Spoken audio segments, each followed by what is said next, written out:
Bharat TV की इस खास पेशकश और दरख्वास्त की घड़ी में मैं रिजवान खान आप सभी का इस्तकबाल करता हूं। भारत टीवी आप पहुंची है गांव बीसरू में और गांव बीसरू में सरपंची का बिगुल बज चुका है। ऐसे में कई सारे सवाल हैं कि आखिरकार किन किन समस्याओं से फिलहाल बीसरू गांव जूझ रहा है, कौन कौन सी ऐसी समस्याएं हैं जिनको लेकर के आपकी बार चुनावी मैदान में जितने भी कैंडिडेट उतर रहे हैं वो किन किन समस्याओं का निवारण करने वाले हैं, क्योंकि समस्याएं खत्म नहीं हुई हैं, समस्याएं लगातार बढ़ती जा रही हैं। अब सवाल ये है कि इन समस्याओं को खत्म करने के लिए आखिरकार मैदान में कौन उतरेगा और मैदान में उतरने के बाद में जनता किसे चुनती है कि शायद इससे हमारी उम्मीदें पूरी हो सकती हैं और यही वो कैंडिडेट होगा जो हमारी उम्मीदों पर खरा उतरेंगे। लेकिन इस बीच हमारे साथ हैं प्रधान सिराजुद्दीन कुरैशी जी और उनसे हम लोग बातें करेंगे, जानने की कोशिश करेंगे, क्योंकि वो भावी उम्मीदवार हैं। पूरी तरीके से आईटी सेल उनके साथ जुटी हुई है, 2 बार चुनावी मैदान में उतरे लेकिन उन्हें मुँह की खानी पड़ी। लेकिन इस बार अगर देखा जाए तो आईटी सेल इतनी मजबूत है और उन्होंने अपने कामों और गाँव की समस्याओं को देखते हुए ये कहा है कि मुझे जीत नहीं, मुझे सिर्फ और सिर्फ गांव का विकास चाहिए। मुझे जीत से कोई लेना देना नहीं है, बस इतना मुझे खुशी मिल जाती है कि मेरे रहते हुए गांव में विकास हो जाता है। तो बिना देरी के आइए आपको लेके चलते हैं और बातें करते हैं। सबसे पहले तो बहुत बहुत स्वागत है हमारे साथ जुड़ने के लिए। हाँ, नमस्कार जी। सिराजुद्दीन जी, क्या लगता है चुनावी बिगुल बज चुका है, कौन कौन सी ऐसी समस्याएं हैं जो कि गाँव में फिलहाल बनी हुई हैं? देखिए, गांव में ऐसी समस्याएं बहुत सारी हैं, जो बिजली है, पानी है, इनकी बहुत बड़ी समस्या है। रास्ते, कई जगह ऐसे रास्ते हैं जहां पर जो है ना अभी भी निकलना बहुत मुश्किल है। अच्छा। हाँ, इन सब का जो है जब तक समाधान नहीं होता है तो गांव की समस्याओं का जो है इससे जो है समाधान नहीं होता। अब क्या लगता है, क्या उम्मीदें हैं आपकी? उम्मीद ये कि इंशाल्लाह अब की बार हम जीतेंगे इंशाल्लाह, और अब की बार ही सारा बिजली, पानी, ये अपना पीएससी सेंटर जो हमने इस पर कार्रवाई चली हुई है, ये सारी चीज़ें हम जो है गांव में लाएंगे। और बच्चों के लिए स्टेडियम, हमारे गांव में पढ़ा लिखा बच्चों का है, तो काफ़ी जो है बच्चे इस लाइन से जुड़े हुए हैं और नौकरी पेशे में भी हर भर्ती में हमारे गांव के बच्चे लगते हैं। उनके लिए आज तक जो है ना वो रोड के ऊपर दौड़ते हैं। रोड पे कभी कोई एक्सीडेंट हो सकता है, कोई बड़ा मेजर मामला बन सकता है, इसलिए उनको खेल का भी मैदान चाहिए बच्चों को। ऐसी बहुत सारी समस्याएं हैं जिनको देखते हुए गांव में जो है आज हम पूरी कार्रवाई करेंगे इंशाल्लाह, और मैदान में जीत के आएंगे अब की बार। और गांव की समस्याओं को घर घर जाकर सुनेंगे, बिजली का, पानी का, इन सब चीज़ों का जो है घर घर जाकर पूछेंगे और घर घर पहुँचाएँगे। हरियाणा सरकार इस मामले में बहुत खरी सरकार है। आज तक ऐसी सरकार हमने अपने जीवन काल में नहीं देखी है। बाकी आज जो सरकार हमारी सरकार है, खट्टर सरकार, वो काफ़ी जो है हितैषी सरकार है और गरीब जनता के लिए और हर गांव के लिए बहुत सारा, ढेर सारा पैसा भी दे रही है। काम कराने के लिए हर सरपंच को बहुत पैसा दिया है, लेकिन अगर वो काम कराए तब ना, काम कराएगा तो काम होगा। अब जब काम नहीं कराएंगे तो सीधी सी बात है, काम होगा कहाँ से?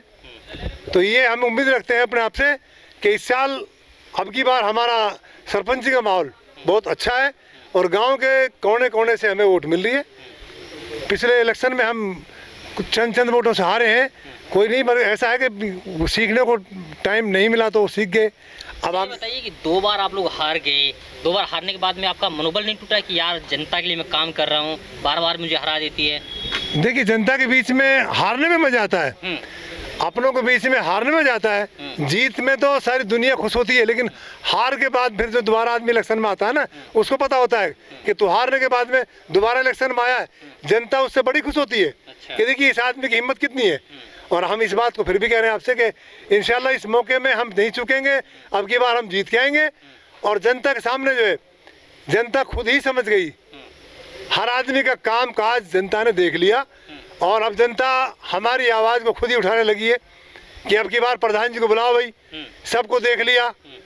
और एक इलेक्शन तो सीखने के लिए होता है, दूसरा सिखाने के लिए होता है, दूसरे को हराने के लिए होता है, तीसरा जीतने के लिए होता है जी। अच्छा। हाँ, अब की बार हमारा नंबर जीतने का है। वो वक्त आ गया है जब बिल्कुल, वो घड़ी बिल्कुल आ गई जी। अच्छा, ये बताइए कि गांव की जनता और साथ ही जो सरपंच है वो तो बोलता है कि मैंने बहुत काम कराया है गांव में, ये मेरे कहने से नहीं जी, मैं भिजवा रहा हूँ। देखो मेरी बात सुनो, ये चीज़ें, हर चीज़ का मामला पिटारा खुल जाता है सामने। एक बरसात में सारे गांव की पोल खुल जाती है, बरसात के बाद में रास्ते का पता लग जाता है, और काम के बारे में, बिजली पानी के बारे में आप समझेंगे, उसके मुझे कहने की जरूरत नहीं पड़ती, जनता खुद में खुद बोल देती है कि जब घर घर में पानी नहीं जाएगा, बिजली नहीं जाएगी और हमारे जो जितने लेडीज़ डिपार्टमेंट है उनके लिए कोई ऐसी आज तक जो है ना सुविधा नहीं हुई है गाँव में कि वो बेचारी जो है ना हॉस्पिटल भी जाएंगी यहाँ से। अब आप लगाइए हमारा हॉस्पिटल इतना दूर पड़ता है कि हमें गांव से यहाँ तक आने में 6-7 किलोमीटर पड़ जाता है। क्योंकि पुनाना 4 किलोमीटर 2 किलोमीटर आगे पड़ता है, 6 किलोमीटर पड़ता है। तब तक कोई भी मरीज़, कोई लेडीज़ जिसको जो बहन बेटी जो है मतलब डिलीवरी टाइम में होती है, उस वक्त तक जाते जाते जो है ना कई मरीजों की तो जो है ना हालात बहुत कठिन हो गई है जी। हाँ, तो उनको एक पीएससी के लिए हमने सरकार से गुहार लगाई हुई है और इंशाल्लाह हम अपने शासनकाल में ला कर रहेंगे, ये हम वादा करते हैं। हमारी सरकार बढ़िया सरकार है और हमें उम्मीद है, हमें अपने श्री माननीय मनोहर लाल खट्टर जी से बहुत बड़ी उम्मीद है कि हमें वो ये अब की बार देगा और ज़रूर देगा जी, उम्मीद है हमें। देखिए कई सारी बातें इन्होंने सच तो कही हैं। सच ये है कि खट्टर सरकार पैसा भी दे रही है, काम कराना भी चाहती है, लेकिन वास्तव में सरपंच गबन तो कर रहे हैं। लेकिन क्या लगता है कि आप उस पैसे का सही तरीके से उपयोग करेंगे, गांव में लगाएंगे?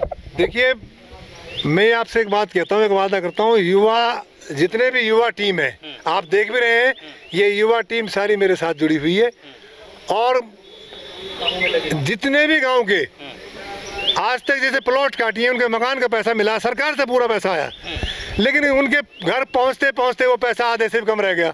अच्छा। हाँ, वो उनके घर तक पैसा नहीं पहुंचता। तो इसलिए मैं तो अब की बार सरकार से मेरी हाथ जोड़ के एक अपील है कि मैं तो अब की बार सरकार से एक निवेदन करूंगा कि अब की बार सरकार से मैं फ्लैट नुमा अपने गाँव वासियों को फ्लैट नुमा मकान बनवा के दूंगा और सरकार से मेरी अपील रहेगी, देगी तो मुझे सरकारी, घर से तो मुझे नहीं बन रही जी, लेकिन मैं वो पैसा हाथ में नहीं लूँगा, वो सरकार से ही मकान बनवा कर और जब उनको आवंटित कराएंगे हम हमारे मुख्यमंत्री जी को बुलाकर और उनका स्वागत करके तब हम जो है ये सारे मकान बंटवाएंगे और इंशाल्लाह हर गरीब के घर में, जब हमारी सरकार कहती है ना हर गरीब को मकान चाहिए, तो हर गरीब को मकान तभी मिलेगा जी।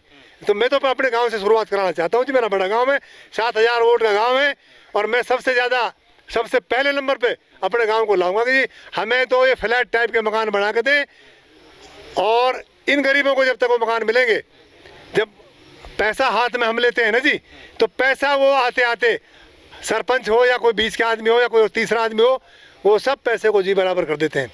उस गरीब पे जाते जाते इतना पैसा बच जाता है वो मकान पूरा बना नहीं पाता। जितने पैसे मिले हैं आज तक उन पैसों में मकान नहीं बना जी। हाँ, वो पैसे सारे ही उर्द-खुर्द हो गए, फिर भी बेचारा कहीं से 50,000, 20,000, 30,000 कर्जा लिया है, जब वो मकान में पैसा लगाया उसके बाद वो मकान खड़ा हुआ है। प्रधानमंत्री आवास योजना का पैसा खा गए सब। मैं बता रहा हूँ आपको जी, पूरा पैसा उन गरीबों तक पहुँचता नहीं तो आप एक काम करिए, उन गाँव के लोगों से जाकर पता करिए, आप गाँव जाइए आप और पता करिए उन गरीबों तक, मतलब यहाँ तक कि जो गरीब को पैसा देने वाले सरपंच वगैरह जो होते हैं, BDO से लेके सरपंच से लेके और जो भी ऑफिसर्स इसमें आते हैं, वो सब पैसे को परसेंटेज में बांट लेते हैं। उस गरीब के पास पैसा पहुंचता है बिल्कुल थोड़ा सा, जिसमें वो कुछ कर ही नहीं पाता। अच्छा, बताओ क्या करेगा वो। देखिए हम लोगों ने सरपंच से बातें की, उनकी एक बात मुझे भी समझ में आई कि वो अपने गांव को शहर बनाने की जुगत में लगे हुए हैं। सपना है, लेकिन सपना तब साकार होगा जब आप उन्हें एक बार चुनकर मैदान से और उन्हें कुर्सी तक बिठा देंगे, क्योंकि उन्होंने कहा है कि पैसों का गबन करना लगातार सरपंच कर रहे हैं, उनसे मुक्ति दिलाना मेरी जिम्मेवारी होगी। मेरा नाम मोहम्मद आकिल एडवोकेट। मोहम्मद आकिल जी, क्या उम्मीदें हैं अभी जो सरपंच जी जो कह रहे हैं कि गांव को शहर बनाना है, जो पैसे ऐसा है, खा रहा है उसको दिलवाना है? ऐसा है, हमारे गांव पढ़े लिखों में है और आज से नहीं पहले से ही, लेकिन आज जो है शिक्षा व्यवस्था का हाल बहुत ख़राब है। सरकारी स्कूलों में पढ़ाई नहीं होती और प्राइवेट स्कूलों में लूट खसोट इतनी कर रखी है कि एक आम आदमी उसमें अपने बच्चों को नहीं पढ़ा सकता। आप जाके मालूम करिए, प्राइवेट स्कूलों का ये हाल है कि इतना तो शहरों में वो फीस नहीं है जो हमारे गाँव में लगा रखी है। दूसरी बात ये है कि जो हमारा मेन रास्ता क्रोसिया वाला, आप खुद जाके सर्वे करिए, मैं हैंडीकैप आदमी हूँ, मैं किसी कीमत पर नहीं निकल सकता। और हर जो बेचारी लेडीज़ जाती हैं खेतों पे जाती हैं अपने कोई भी सामान लेने खेतों से, तो उनको बड़ी दिक्कत होती है। तो नालियों की और सफाई जो कर्मचारी हैं वो तो झाड़ू अपने उठा के घर रख रखी है, वो झाड़ने नहीं आते। कौन सरपंच ऐसा हो सकता है जो मतलब काम करा सकता है? सरपंच जो है भाई सिराजुद्दीन प्रधान जो हैं, इन्होंने 2 बार पहले बेचारों ने कोशिश करी है, लेकिन इंशाल्लाह इस बार जीत के दावेदार। जी जाएंगे इंशाल्लाह ज़रूर। मैं एडवोकेट शाहिद हुसैन कुरैशी। इस बार गांव का जो सरपंच बनेगा, मैं तो ये चाहूँगा प्रधान सिराजुद्दीन कुरैशी साहब को ही बना जाए इसके अलावा और सरपंच के लिए हमने लोगों को देख लिया, 2 बार ये सरपंच चुनाव लड़ चुके हैं, कुछ ही चंद वोटों से हरे हैं। अभी गांव में आपने देखा है, आप जाके देखिएगा, बीपीएल जो कॉलोनी कटी हुई है, केवल कॉलोनी ही कटी हुई है, वहाँ आज तक किसी ने कोई निर्माण कार्य नहीं कराया। किसी लोगों ने अगर कराया, कर्जा लेके 2-4-5 घर बने हुए हैं, न ही बिजली है न ही पानी है। मेरा एक सपना है और प्रधान सिराजुद्दीन कुरैशी का भी यही सपना है कि जिस दिन मैं सरपंच बनकर गांव बीसरू में आऊँगा, बीसरू को मैं चंडीगढ़ तो नहीं बना सकता, बाकी नगर पालिका जैसी सारी सुविधाएं मैं मुहैया करा दूंगा जितना होगा। माननीय हरियाणा सरकार, माननीय मनोहर लाल जी खट्टर जी, माननीय इंद्रजीत जी सांसद जी हमारे, उन्होंने भी हमारे विकास कार्य के लिए काफ़ी पैसा दिया, काम कराया है, लेकिन सरपंच पता नहीं उन पैसों को कहाँ ले जाते हैं, काम नहीं करा पाते। अभी ये जो हम प्रधान जी है हमारे बन जाएंगे, इन्होंने हमने उम्मीद जताई है और इन्होंने कहा भी है भी आप लोगों के सामने, बीपीएल कॉलोनी जो कटी हुई है, फिर से अगर मुझे ऊपर वाले ने सरपंच बनाया तो मैं उन कॉलोनियों को फ्लैट नुमा बनाकर माननीय जो भी हमारे मुख्यमंत्री हैं, माननीय खट्टर साहब हैं, उनका उद्घाटन कराऊंगा और उनसे मैं बनवाऊंगा। और दूसरा उन्होंने जो बताया, जो हमारे सब सेंटर खुला हुआ है महिलाओं के लिए, डिलीवरी हट के लिए, वहाँ इतनी कुछ खास सुविधा नहीं है। वहाँ में पीएससी के लिए इन्होंने अपनी कार्रवाई इनकी जारी है, चाहे अपने लेवल से या रसूखात से, चाहे माननीय राविंदरजीत जी के रसूखात से, चाहे खट्टर जी के रसूखात से, इन्होंने एप्लीकेशन वगैरह कागजों में इनकी कार्रवाई चल रही है और पीएससी बनने ही वाला है। कुछ ही हो सकता है कुछ ही साल में या कुछ ही महीनों में पीएससी पुराना बीसरू में बनी जाए। चलिए, ये कई सारे सवाल इनके हैं और कई सारी उम्मीदें ये है, लेकिन सवाल फिर वही है कि आखिरकार आप किसे चुनते हैं, बेहतर चुनते हैं या फिर नाकारा चुनते हैं, ये आपके हाथ में होगा। ये वक्त बताएगा कि आखिरकार बीसरू की जनता आपकी बार किस पर अपना विश्वास जमाती है। आज के लिए बस इतना ही, फिर होगी मुलाकात एक नए प्रोग्राम के साथ, एक नए मुद्दे के साथ। तब तक के लिए आप बने रहिए सिर्फ और सिर्फ भारत टीवी के साथ। वीडियो जर्नलिस्ट मुस्तफीद के साथ मेरिजवान खान, भारत टीवी, मेवात, बीसरू।